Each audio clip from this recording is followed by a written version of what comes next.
bara iri kibera hagati ya Ukraine n'Uburusiya ugutana mu mitwe kurakomeye muri iki gihe mu ntara ya Donbass mu seruko bw'igihugu Ukraine. Ibisagara vya Bakhmut, Soledar na Vuhledar nivyo urubuga rw'intambara biri rurimwo muri iki gihe. Buramatari w'intara ya Donetsk Pavlo Kirilenko yavugiye kuri televiziyo ko Uburusiya buriko burasuka abasirikare bashasha ku rubuga rw'intambara kandi bariko barasenyura ibisagara vyo mu ntara yiwe.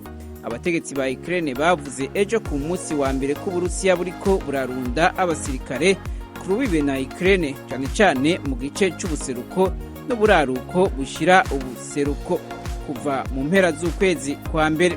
Bavuga kandi ko bwoba buriko buritegurira ibitero bikomeye imbere y'uko umwaka urangira intambara itanguye ku itariki ya 24 z'ukwezi kwa kabiri. Umuvugizi w'iperereza ry'igisirikare ca Ukraine avuga ko Uburusiya busa n'uburiko buratororokanya abandi basirikare baharugwa hagati y'ibihumbi 300 n'amajana biyongera ku bandi bashasha ibihumbi 300 bwinjije imbere y'igihe c'ubukanye. Umunyamabanga mukuru w'ishiramwe mpuzamakungu ONU Antonio Guterres yaratiye akamo ejo ku munsi wa mbere aho yagabisha amakungu ko iyi ntambara hagati y'Uburusiya na Ukraine igiye kuba intambara yagutse.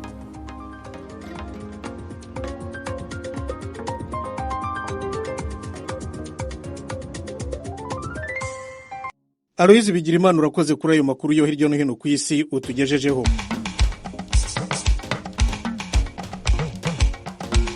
Tuti zacu mukomeje kumva radiyo ijwi ry'Amerika ivugira Washington DC mu Kirundi n'ikinyarwanda. Mu Rwanda turavugira kuri FM 104.3, naho mu Burundi turi ku mirongo migufi metero 25, metero 31 na metero 41. Ejo kuwa mbere abarundi bahimbaje imyaka 32 irangiye basinye amasezerano y'ubumwe.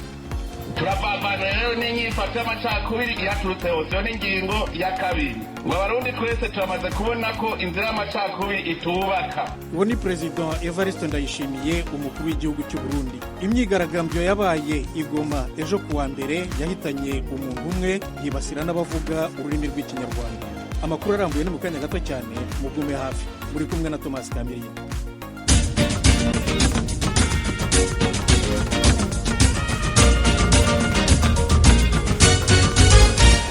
Nkuko nari maze kubabwira mu ngingo z'ingenzi, ejo kuwa mbere abaturage bo mu mujyi wa Goma bazindukiye mu myigaragambyo yo kwamagana ingabo z'umuryango wa Afurika y'Uburasirazuba ziri mu butumwa bw'amahoro mu burasirazuba bwa Repubulika ya Demokarasi ya Kongo.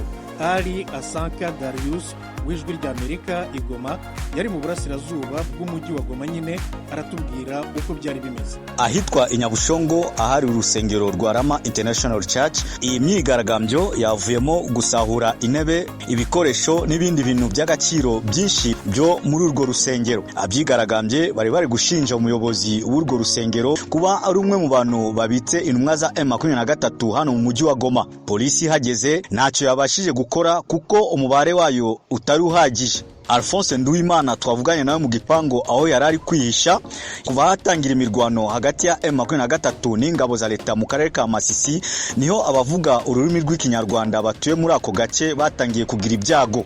Gusenya kuntu basenye greve batangiye kwenonsa ejo bundi hashize iraba yo kwamagana abantu bavuga ururimi rw'ikinyarwanda. Mbese umuntu usa n'umututsi cyangwa udasa nawe n'uvuga n'ukundana nawe ntabwo bashaka muri Kongo, n'abafite kavukire n'abakuriye bona mu M23 ko hariho abantu bari kuzira ubusa batambuka ugasanga merewe nabi cyane, kandi twese dufite akavukire ni Masisi. Waraje gushakira ubuzima muri Goma nk'umujyi tugomba gushakiramo ubuzima kuko wava mu wundi mujyi nk'abanyabukavu bajya baza bakaba muri Goma, abaturuka za Sangane baturuka mu makote zose za Rucuru ko umuntu uvuga ururimi rw'ikinyarwanda ari guhigwa cyane. Leontine Mukamuremyi usenga muri Église Messianique pour la guérison des âmes iri hafi ya Rama International Church mu karere ka Keshero asaba abayobozi gushira ingufu zihagije kuri iki kibazo. Nuko nukuri mutugirira imbabazi mutwumve turaca muri taxi tugahohoterwa aho turi hose tugahohoterwa kandi twararemwe cyo kimwe n'abandi ntabwo tuzareka kuba abakongomani hazosigara umwe azitwa umukongomani kandi ntabazapfira gupfa tituzapfa ntabazapfira gushira turavuze ngo amahanga mutwumve nimutuvugire hose kuko twamaganye uku guhora twicwa n'uguca mwibarabara bakanyoza umubanga mwijosi bakavuga ngo dore uko tugiye kubagira ese baratugira ko kubera iki dusabye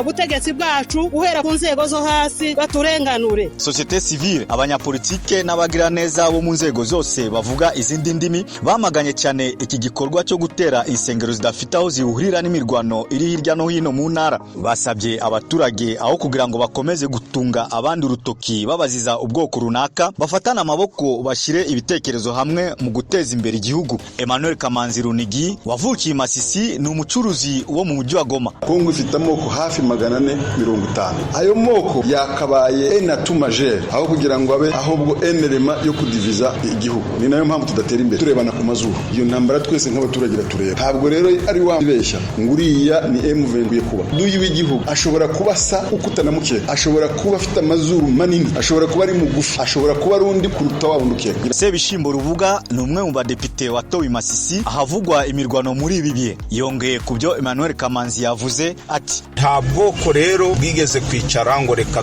dukora intambara ahubwo n'abanyapolitiki cyangwa se abasirikare ku giti cyabo bahaguruka kubera inyungu zabo bakaja kurwana ariko abaturage bacu tukaba twabasaba ko bakomeza kubagarira ubumwe nk'uko babuhoranye kugira ngo intambara z'amoko uko twazibonye hirya no hino zizana amakuba arengutse cyane ahubwo ntituzimiza imbere bese ntihagire umuturage n'uyu n'umwe ushukwa n'umuntu runaka ati agwe mu mutego w'intambara z'amoko. Muri iki goroba cyo kuwa mbere abaturage bo mu turere twa Keshero na Nyabushongo bavuga ikinyarwanda bafite impungenge ikomeye bagira ngo wenda abakozi ibi bikorwa bashobora kubasanga mu ngo zabo. Kugeza n'ubu na n'umuyobozi n'umwe w'intara wigeze uvuga kuri iki kibazo.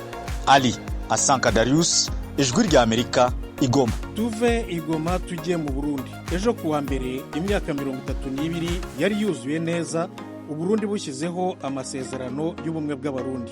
Ari mu ntara ya Gitega, President Evariste Ndayishimiye yasabye abarundi kumva ko bose ari abarundi.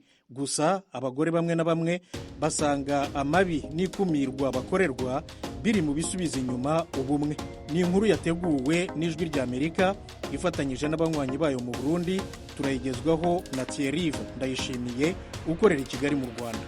Ibirori byo guhimbaza umunsi mukuru w'ubumwe bw'abarundi kuri uyu wa mbere byabereye mu ntara zitandukanye. Umukuru w'igihugu yabihimbarije ku mugwa mukuru wa politike mu ntara ya Gitega. Akaba yibukije abarundi ku itariki ya 5 y'ukwezi kwa kabiri ari umunsi wo kwisuzuma no kwinegura kubijanye no gutosekaza ubwo bumwe bw'abarundi. Evariste Ndayishimiye yanabasabye kuvavanura n'amacakubiri y'ubwoko bwose. Turababana rero n'inyifato y'amacakubiri yaturutse hose yo n'ingingo ya kabiri ngo abarundi twese turamaze kubona ko inzira y'amacakubiri itubaka